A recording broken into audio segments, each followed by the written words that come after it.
坐船，这里就是湄公河哇，湄公河哦，那就也是带来我前面所讲的哈，在游览湄公河的过程当中，你就可以了解到为何当时这个历史故事会是这样子的发展哦。现在东西政经，现在这国家的民族性、这文化、这其他宗教就它性，这样简单，湄公河就串联了这几个国家。那我们再回复到哈多讲的美国的苗族人口呢，到今麦为止呢，差不多20万人，20几万人啊，就是东协这个原因吼，他们这个东南半岛的这个苗族人给送到美国来吼，所以呢，美国对外承认有这个秘密协议存在了呢，只要他一承认，他就开始照顾这些苗族人。他们大规模的将苗族人安顿在美国及其他的西方国家。目前在美国的苗族人口有20多万哦 ，California 的人口是最多的，明尼苏达州呢是第2多哦。所以呢，这个有时候到了中国看到的苗族人呢，你也不用觉得特别的奇怪哦。所以但美国你若问因一关苗族的历史，因不喜欢被称为苗哦，苗英文的发音是庙，因为以前的汉族人嘲笑他们像山里面的猫，所以呢就把苗族人叫做庙哦。他们比较喜欢被称为蒙，H 不发音 ，HOMONG 蒙哦。他们比较被喜欢称为在蒙，在美国苗族人哦，因为呢他们有一年呢发起了这个寻根之旅呢，他们带着苗裔的美国籍的学生到云南拜访当地的苗族，结果呢。这个美国的苗族人呢，到遐无一个人捌中文，无法甲当地人沟通，但是意外发现苗族的学生会使啥？因袂晓讲中文，但是因会晓用家己的母语甲当地人勉强谈得上话。分隔两地几百年的苗族仍保有一部分最原始的共同语言哦，所以这个就是苗族人的一个被遗忘的蒙族人蒙。但是现在，如果我说蒙族人很多人会觉得说什么蒙啊，苗族的苗族还是没蒙反而颠覆了，这个是我都因为这个历史环境呢，一定把规个这个历史呢，变成这个样子了大家已经习惯口语化，就称为他们蒙族人。以前汉族去形容他喵山里面的猫而形容出来的所以你说种族歧视吗？你说民族分裂吗？你说撕裂民主吗？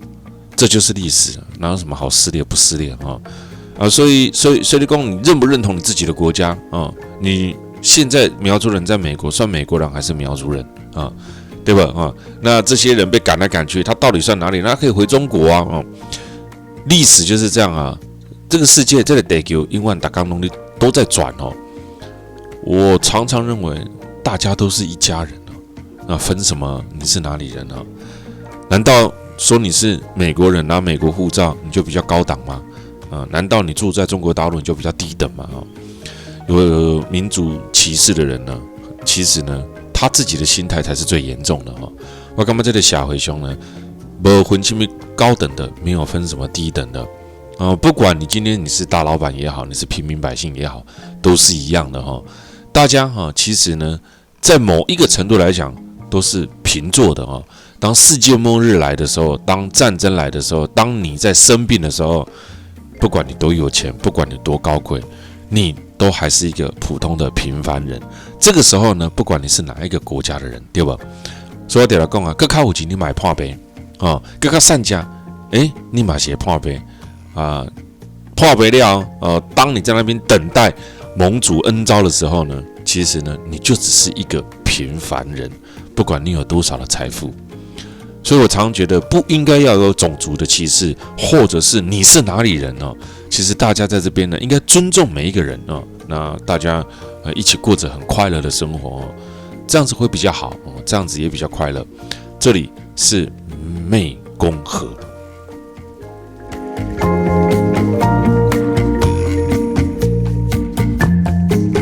到我们这个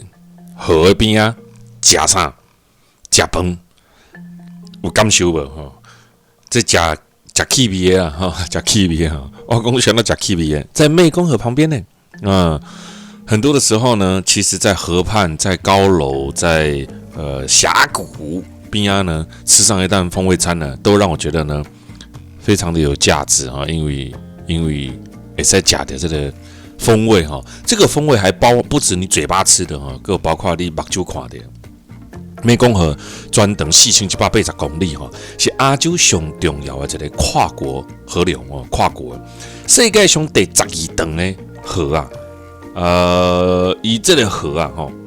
发源对中国来哦，对中国的青海省哦，从这个青海省开始哦，发源源头呢流下来的哦，我们在湄公河旁边用餐，那。湄公河它流经了这个中国的西藏、云南跟老到东南亚、辽国、缅甸、泰国、柬埔寨加这个越南，安尼了解无？所以我讲这个历史当下呢有相同，现在国家当中有相同，因为这河啊有相同，这对咱台湾来讲比较难了解其实台湾算比较特别四面环海没有跟任何一个国家独立开来所以台湾今天有很多的意识形态，我跟你讲，黑的是有时候岛国思维我常常对于岛国思维呢，尤其是政客呢，为了骗选票所做的很多的动作呢，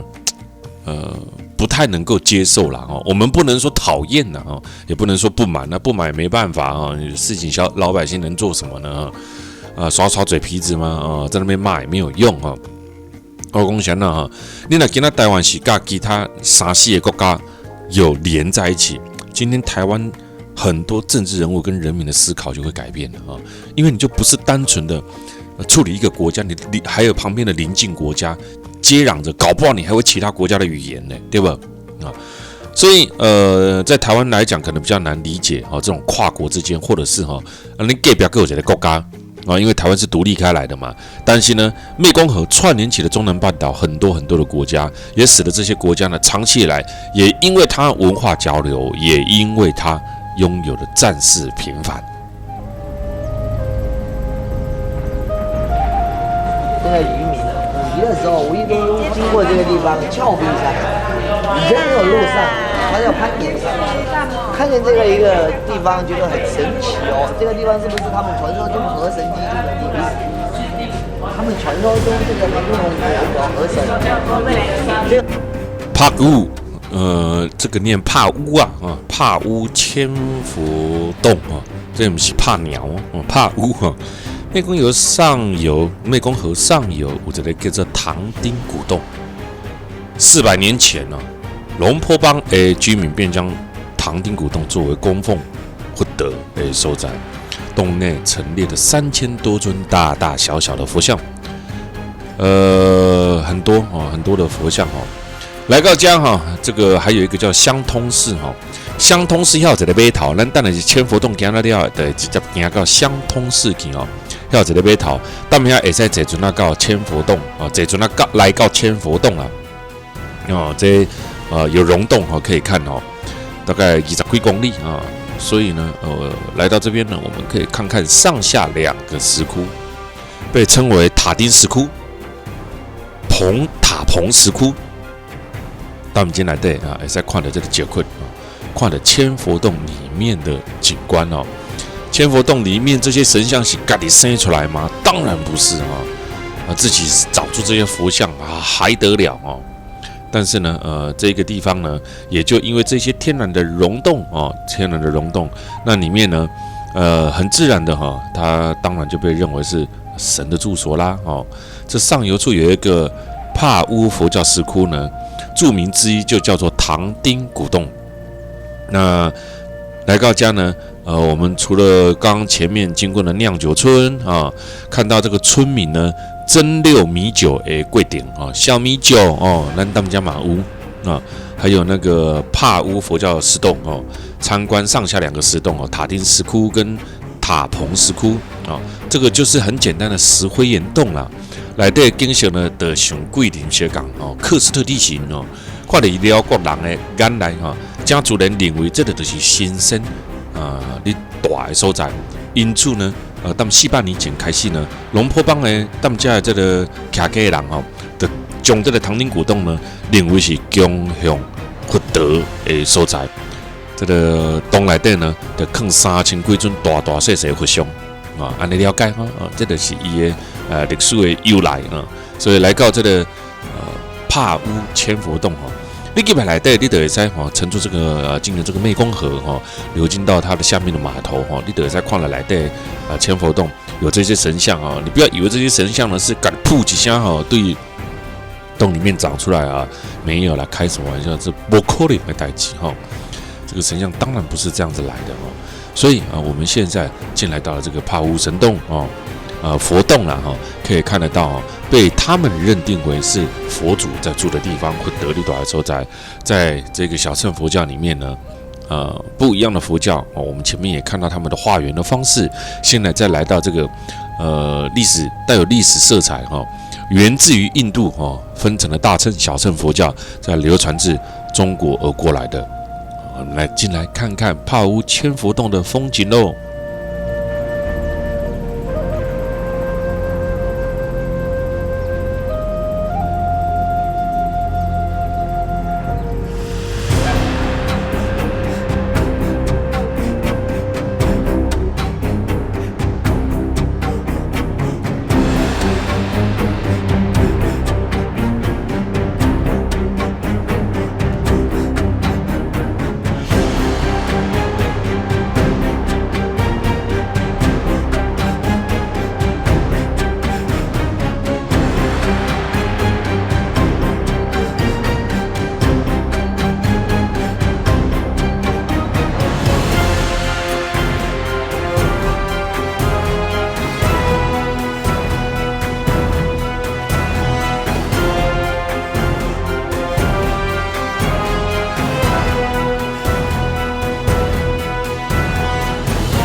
这真侪人呢，认为辽国呢，我呢对第一集就开始讲啊，真侪人认为辽国是一个真善假的地方哦，不对啊，你讲的没有错哦。但是呢，现在东协国家发展起来了，其实就是在发展这一些呢还未经发展过度的国家啊，他们的天然资源，他们的很多这一个未经开发人力输出的廉价啊。现在目前是东协国家里面当中呢，非常重要的一环哦。这是第一点嘛。第二点就讲，加起来嘛认为这如果这3家国家呢，以绝对的俗没有，为什么？也因为这样，它现在物以稀为贵啊，它没有发展多非常大型的观光饭店，所以呢，它这里比较单马价就是呢，这个物件卖偌济，就是偌济，但这里一定颠覆你想象当中的美丽风景。这里是辽国，你来到这个时候在佚佗，你还可以了解到一件非常重要的事情。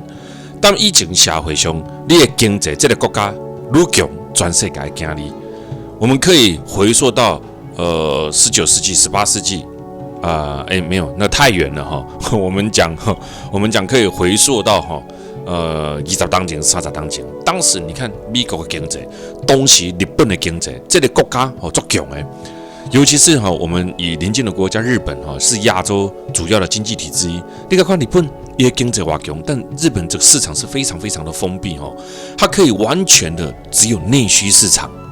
消耗一个日本伊就够啊。当以前日本人讲买上好的物件爱去日本买因为日本人拢甲上好的物件留伫伊家己国内。但是近年来你可以注意看到整个世界的经济体制呢一定变啊。现在世界的经济不是你一个国家讲来的准绳，因为这个国家在发展的过程当中，你会越发展矿石啊，能源会开采过度嘛，后来能源就会拮据。经济嘛是安尼，你以前会使安尼做的方式，但是其他开发当中农业国家也慢慢进步嘛，慢慢进步起来时，你的经济就袂使安尼发展，所以呢，就有所谓的现在的叫做世界经济共同体，不是靠你一个国家，你就有法度吃全世界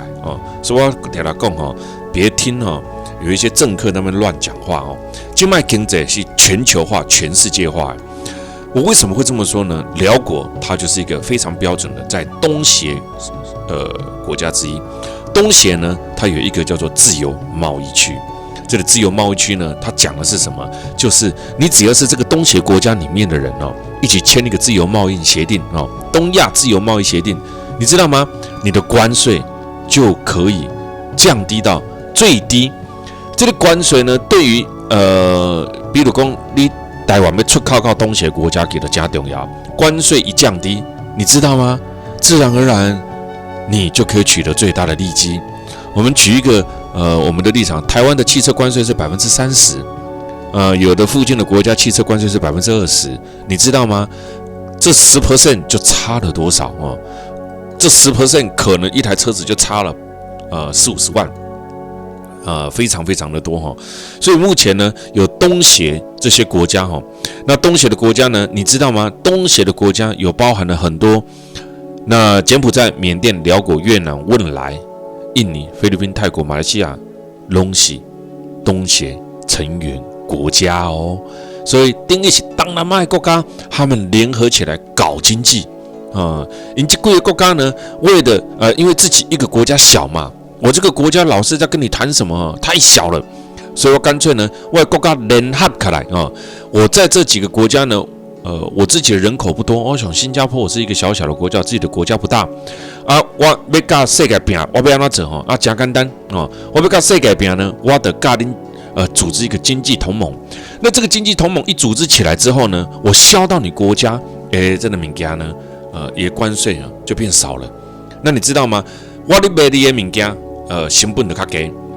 个对外国纵横的所在温来成本就较高，怎么样我都取得胜仗。那这样子，我这个国家的经济就可以起来了。所以，当南亚东协加盟国，从越南、泰国、新加坡、菲律宾、马来西亚、辽国、缅甸、柬埔寨、印尼，几乎可以说是所有的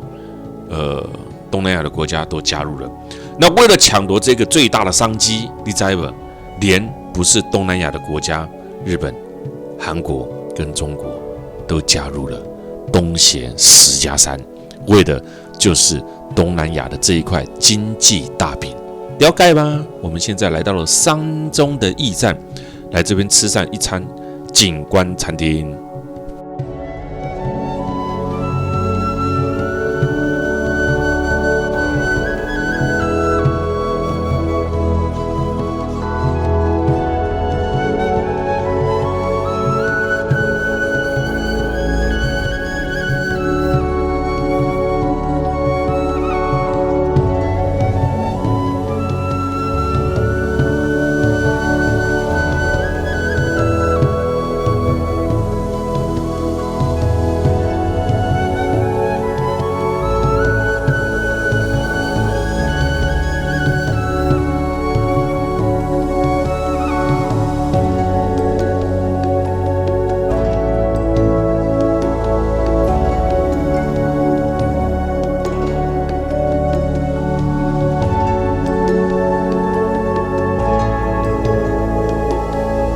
辽国缅甸人气岛，婉婷带我们来到了这个东南亚的2个比较少来到的一个国家啊，辽国跟缅甸哦。咱今晚来到的是辽国的望洋所在哈，咱们这里山中驿站景观餐厅来，咱们这里用餐呢，在这边用餐呢，可以看到这个山中的美景哦。尽管辽国跟台湾呢拢在亚洲，但是对真侪台湾人来讲呢，这也是个一个真陌生的国家。这个国家呢，它比较特别哦。它特别在哪边？它现在目前是台湾很多人投资的一个天堂哦，人工物价低廉啊。但是呢，当然它坏处是它的教育比较不普及，尤其是我讲过，伊是当然唯一一个内陆国。这个内陆国的特别是什么呢？在这个地方，因为是内陆国，所以这个地方的东西要出口，它就必须要经过泰国这类国家一告发到出口去啊。也可以有其他国家给包起来哈，这是辽国的比较地理上导致成它先天上的问题啊。辽国的面积是台湾的6.5倍大啊，600多万的人口，没到台湾的1/3哈，但是有台湾6倍大。1962年呢，台湾断交了后呢，1975年实施了共产主义哈。然台湾他们家当然呢也没有设有办事处啦，比较少有经贸往来哈。虽然台湾人比较熟悉的辽国的邻近的大陆、越南、泰国呢，但对这个中南半岛唯一的国家呢，所知道的却比较少哦。所以今天来到这个地方，这里的旅游其实呢，在欧美人士呢，已经是一个非常旅游小有名气的一个地方。但是在台湾哦，辽国这个所在旅游呢，还停留在很多人第一没听过哈。第二点呢，会感觉辽国这种这落寞的所在，有什么通佚佗啊？这种所在那有什么美景啊？对台湾很多人来讲呢，还是非常非常的陌生。当你今天经由我们这是我们第2次的报道了哈。你看看进来这里面呢，你有没有感觉到哈？它不叫落后啊你可以把一个地方当作落后，你可以把一个地方也把它当作叫做淳朴。你看看这种牛啊但路上你行的牛啊，这在小时候台湾的农业社会你才看得到的。今晚你可以在辽国还是看得到这一些那台湾因为对它了解比较少，所以也自然而然的不知道这个国家也合理对，包括它的治安非常的安全这些呢都是吸引让很多人来到这个地方投资的最大利基。辽国在1997年，伊就加入东协10+3的国家红干嘛做善价印象的辽国呢？这几当来呢，加拍拼呢脱贫不管是伊的每一个人的 GDP 每一当中成长还是真好的治安这工资真俗加关税工资俗是好是歹这得爱看你用什么心态去甲算咱来讲这个东南亚加欧美国家来讲好像咱去欧洲，你也是看到欧洲这个国家什么上贵？人工上贵啦人的工资是最贵的。除了人的工资贵之外呢，你还可以发现到一件事情他们一周工作呢，还工作35个小时而已超过都会放假都会算加班人讲这就叫欧洲的福利啦所以你看看现在欧洲几个国家多么的凄惨西班牙、意大利、希腊就是这样子我点了讲好的不学坏的那你说台湾的人都较歹命吗台湾的人一年365天做到死嘛，应该是不能这么讲要放偌济假，要休困偌济，要看看你有没有那个能力咱台湾是一个真需要拼经济的所在你要看你有迄个能力无你这个国家你有迄个能力，会使做到放足济假工资一个月一个礼拜工作不能超过35个小时，你当然有那个能力去做这样子的事情。那如果没有那个能力的话呢，你怎么做这样子的事情所以加在所在呢，工资的高跟低你说是好还是不好，要看你这个国家本质的体质好不好。所以在辽国，它因为是尚未开发中的国家，所以它就拥有了非常低廉的工资，还有非常低廉的关税。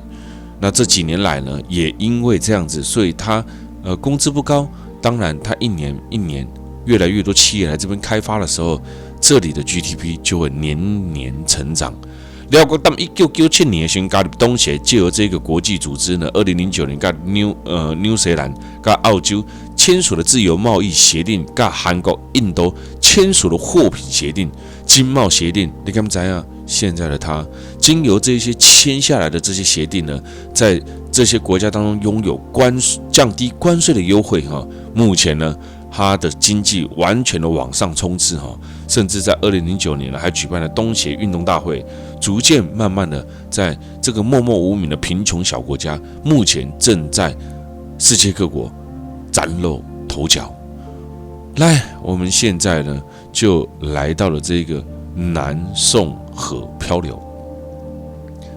我说过了，辽国我们不谈它现在的经济如果发展得很好或者是这边什么治安都不讲，但是辽国有一个地方，在你这一趟欣赏影片当中呢，你也一定可以看得到的，就是呢，辽国它拥有非常多的天然自然的美景，这是另外一个辽国的软黄金软实力因为它目前这一些天然自然的美景，正在吸引着大批的欧美人士来到这个未经开发、有如人间天堂般的国家。今晚难得来南宋河漂流，这一趟希望让你更能够了解辽国这个国家。我们现在游览的这个所在叫做南宋河，南宋河这漂流那它到头前漂流了呢，今晚这阵当这个有小桂林之称。附近呢，钟乳石洞加在拥有非常丰富的自然景致。这里的自然景致呢，贯穿了南宋河，这个河的两岸提供了加在观光客来家看风景啦，还有加在阿多阿龙来家戏水玩乐有山还有水，加上这个永贞跟龙坡旁之间的优良地理位置，南宋河跟辽国再到望洋这个南宋河呢。你看上面还有热气球，变成了观光客的必经之地很多的欧美观光客呢，在旅游旺季的时候，大量的进入这个。旅游旺季是什么时候呢？是在欧美国家，他们年底的时候欧美国家有的欧美人士的国家呢，他们会放长假那个时候因为当天呢，他们就会跑到辽国来避寒刚好这个时候是在辽国的旺季，也不会那么热所以呢，在这边呢，可以看得到辽国最淳朴的望洋行程也在看了辽国上盖我觉得蛮淳朴的那一面这里目前呢，也是辽国当中的一个非常非常一个算是有名的景点在辽国旅游，你也可以把它当做一个没有行程的旅游。为什么我说它叫做没有行程呢？因为它沿路所看到的，除了天然的美景，我一直强调，它还有淳朴的美景加高味加实在没经过工业、商业太大的改变的这个所在所以来到这里旅游起来呢，你也感觉呢加轻松走到哪个景点，哇，青山绿水。虽然不是什么大山大海，但是那种感觉呢，总是令人呢觉得哇，乡下国家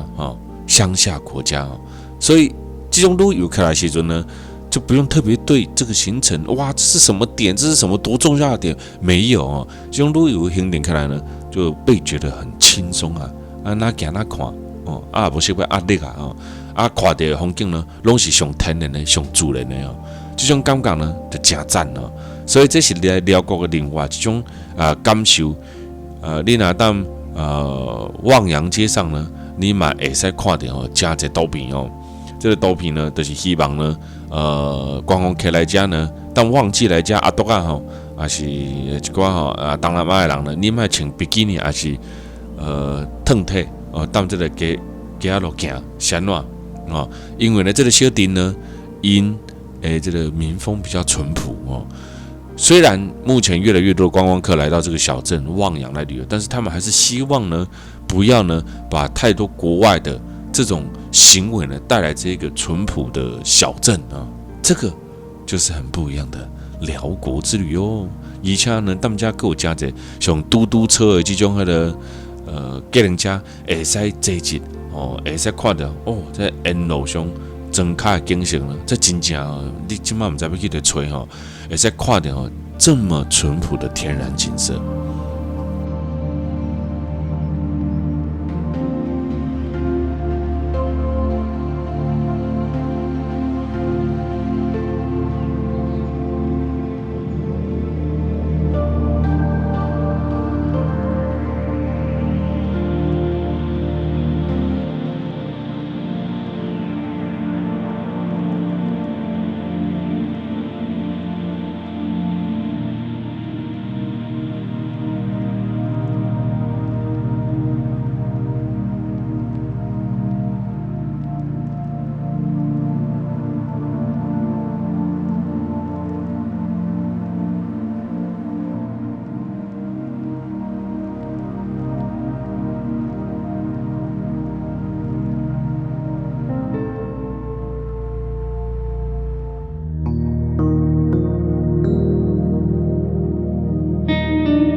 有没有？我们现在又进来了另外一个美丽的景点呢我说过，在辽国你不免有行程的旅游，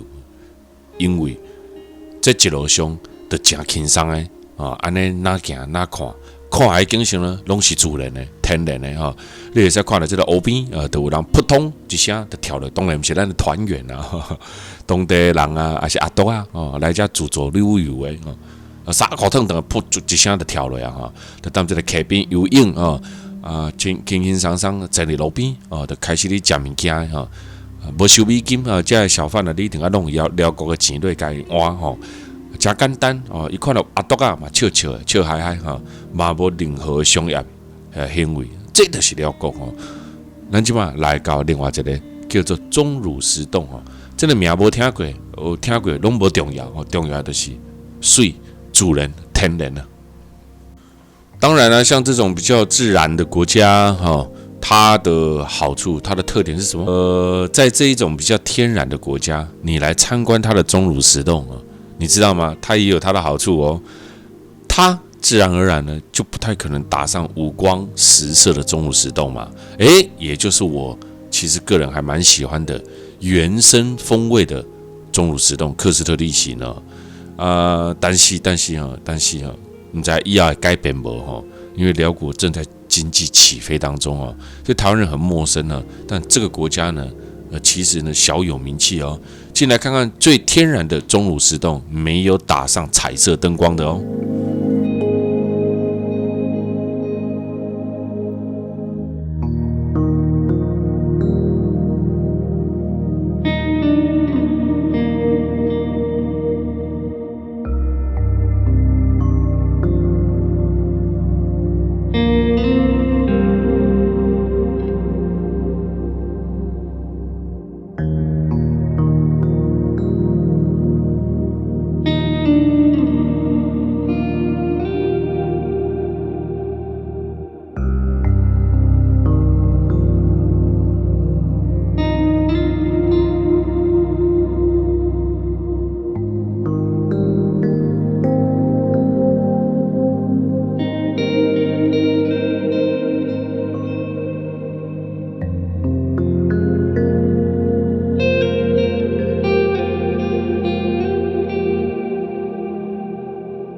没有？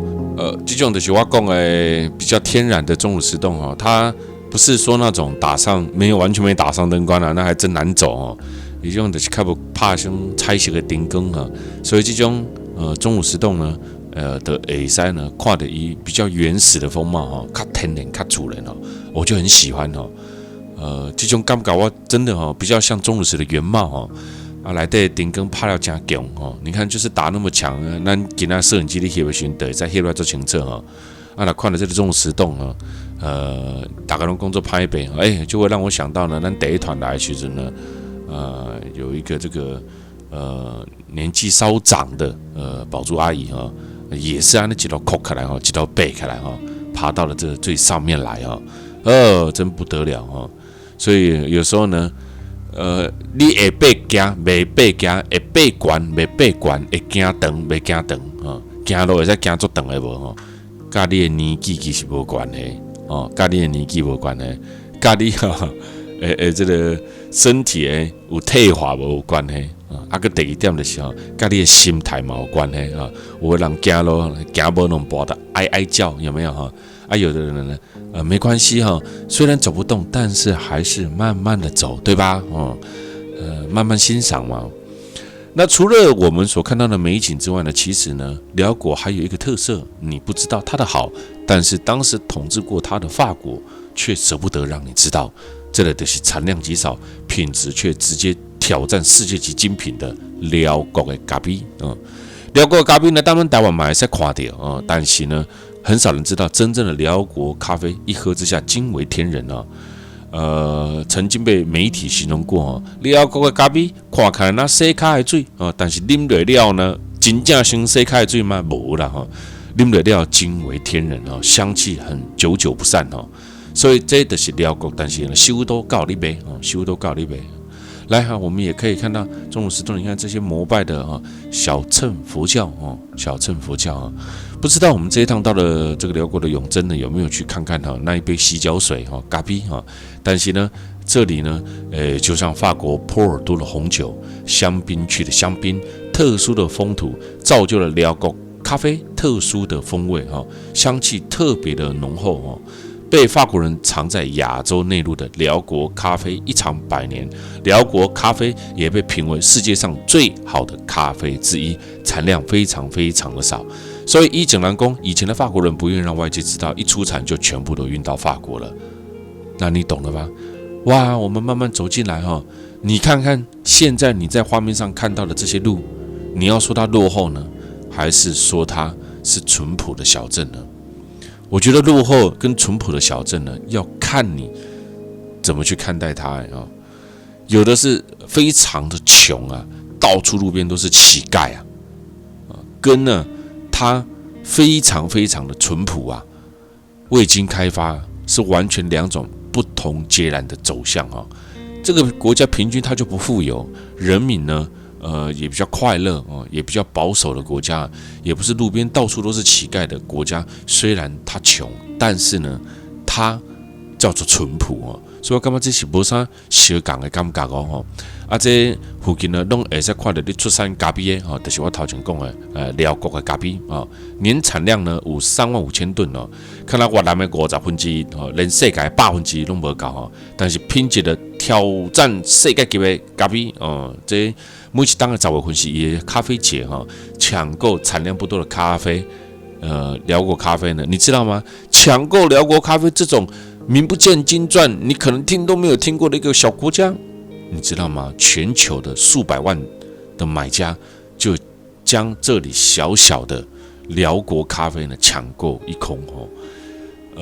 辽国的咖啡就在巴舍，而巴舍这个地方呢，也就是每年10月的咖啡节。法国殖民者在1920年代呢，在海拔1300公尺的巴舍高原种植了咖啡树，低海拔、高海拔，低纬度啦，高海拔的所在呢，让辽国咖啡早晚20度的温差搭配微量火山灰的地质呢，种出世界第一的咖啡。安尼了解无？来辽国给一个了解辽国咖啡。